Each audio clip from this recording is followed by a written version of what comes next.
السلام علیکم 9th class. آج آپ لوگوں نے پہلا سبق پڑھنا ہے جس کا نام ہے ہجرت نبی صلی اللہ علیہ وسلم، اور اس کے مصنف ہیں مولانا شبلی نعمانی۔ سب سے پہلے ہم لوگ مولانا شبلی نعمانی کا تعارف پڑھیں گے، کیونکہ بہت سے جو معلومات ہیں مصنف کے متعلق وہ MCQs میں آ جاتی ہیں۔ تو ان کی سن پیدائش اور سن وفات آپ نے یاد رکھنا ہے۔ ان کے متعلق جو بھی انفارمیشن اور جو بکس ہیں وہ آپ لوگوں نے یاد رکھنی ہے۔ تو میں ریڈنگ کر رہی ہوں۔ 1857 میں پیدا ہوئے مولانا شبلی نعمانی اور 1914 میں وفات پائی۔ قصبہ بندول، ضلع اعظم گڑھ، بھارت میں 1857 میں پیدا ہوئے۔ ان کے والد شیخ حبیب اللہ وکیل تھے۔ شبلی نے بھی کچھ دن وکالت کی، پھر علی گڑھ کالج میں فارسی کے استاد مقرر ہو گئے۔ وہاں انہیں سر سید حالی، محسن ملک اور آلنٹ کی صحبت سے مستفید ہونے کا موقع ملا۔ مستفید یعنی فیض یاب ہونے کا موقع ملا یا فائدہ اٹھانے کا موقع ملا۔ 1892 میں آلنٹ کے ساتھ شبلی نے مصر، شام، قسطنطنیہ یعنی یہ ترکی کا ایک قدیم شہر ہے جو کہ آج کل استنبول کے نام سے مشہور ہے، اور دوسرے اسلامی ممالک کا سفر کیا۔ سر سید کی وفات کے بعد علی گڑھ کالج سے استعفیٰ دے کر اعظم گڑھ چلے گئے، پھر حیدرآباد دکن کی دارالعلوم المعارف کی نظامت کا عہدہ سنبھالا یعنی مینجمنٹ۔ اسی دوران میں ان کی کوشش سے لکھنؤ میں ندوۃ العلماء کا قیام عمل میں آیا۔ اخیر عمر یعنی عمر کے آخری حصے میں اعظم گڑھ میں انہوں نے ایک عظیم ادارہ دارالمنصفین قائم کیا جو آج بھی کام کر رہا ہے۔ یہ جتنی چیزیں میں نے انڈر لائن کی ہیں آپ لوگوں نے اس کو یاد کرنا ہے تاکہ MCQs میں آئے تو آپ لوگ کر سکیں۔ شبلی شاعر بھی تھے، یعنی نثر نگار تو وہ تھے لیکن اس کے علاوہ انہوں نے شاعری بھی کی ہے، لیکن ان کی شہرت کا مدار زیادہ تر ان کی نثر پہ ہے۔ مدار کہتے ہیں محور، سینٹر۔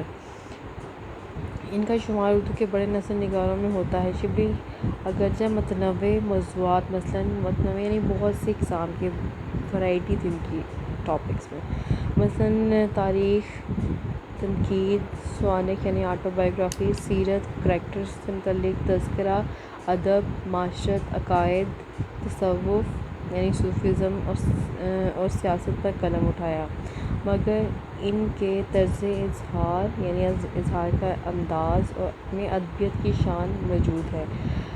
جوش بیان، اعجاز و اختصار یعنی تھوڑے سے الفاظ میں کوئی بڑی بات کہہ دینا، روانی یعنی ایک خاص فلو تھا، اور برجستگی، معقولیت، محققانہ انداز یعنی تحقیق کے ساتھ جو بات کی گئی ہو، قناعت، موسیقیت اور شعریت ان کے اسلوب بیان کی نمایاں خصوصیات ہیں، یعنی کہ جو طریقہ جو بیان کر رہے ہیں اس میں یہ تمام خصوصیت موجود ہے۔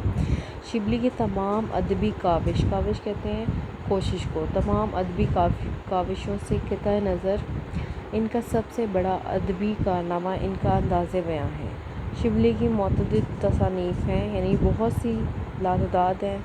اہم تصانیف میں شعر عجم، الفاروق، المامون، سیرۃ النعمان، الغزالی، سوانح مولانا روم، سفرنامہ روم و مصر و شام اور سیرۃ النبی صلی اللہ علیہ وسلم شامل ہیں۔ یہ وہ نام ہیں جو آپ لوگوں نے یاد رکھنے ہیں، یہ MCQs میں آ جاتے ہیں، اور ایک نمبر بھی آپ کا چھوٹ جائے تو بہت بڑی بات ہے، تو اس لیے کوشش کریں کہ آپ یہ ساری چیزیں یاد کریں۔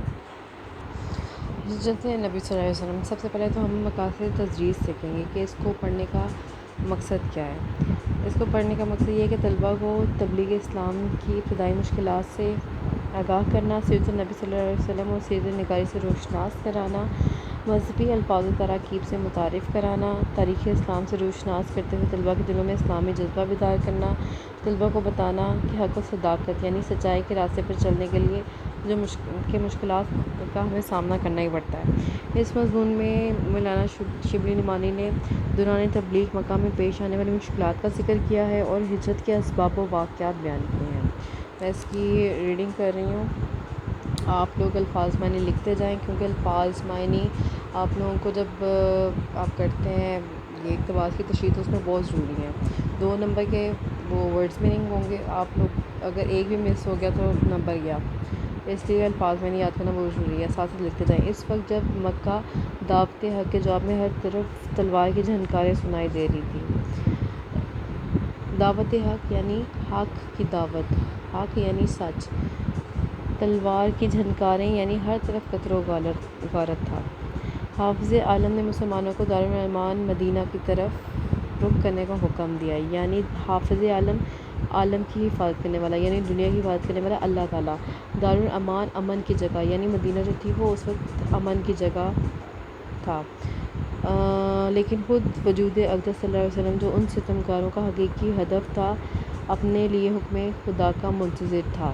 وجود اقدس یعنی پاک ذات یعنی حضور پاک صلی اللہ علیہ وسلم کی ذات، ستمکار جو ظلم کرنے والا ہے، ہدف نشانہ، حکم خدا کا منتظر تھا، اللہ تعالیٰ کے حکم کا انتظار کر رہے تھے، منتظر ہونا انتظار کرنا۔ نبوت کا 13واں سال شروع ہوا اور اکثر صحابہ مدینہ پہنچ چکے تو وحی الہی کے مطابق حضرت صلی اللہ علیہ وسلم نے پھر مدینے کا عزم فرمایا، عزم ارادہ۔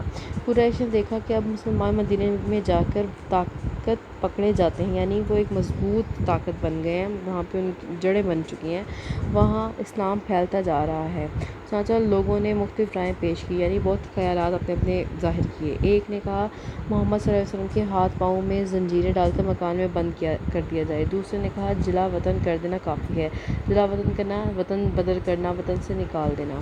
ابو جہل نے کہا ہر قبیلے سے ایک شخص انتخاب ہو، یعنی ایک شخص چن لیا جائے، منتخب کر لیا جائے اور پورا مجمع یعنی جو لوگ اکٹھے ہوں گے ہجوم ایک ساتھ مل کر تلواروں سے ان کا خاتمہ ختم کر دے، نعوذ باللہ۔ اس صورت میں ان کا خون تمام قبائل میں بٹ جائے گا اور آل ہاشم اکیلے تمام قبائل کا مقابلہ نہ کر سکیں گے، یعنی جب ایک بندہ جب سارے اکٹھے ہو جائیں گے اور دوسرے کو اکیلا چھوڑ دیں گے تو وہ ظاہری بات ہے اس کا مقابلہ نہیں کر سکے گا، ان کو یہ لگا۔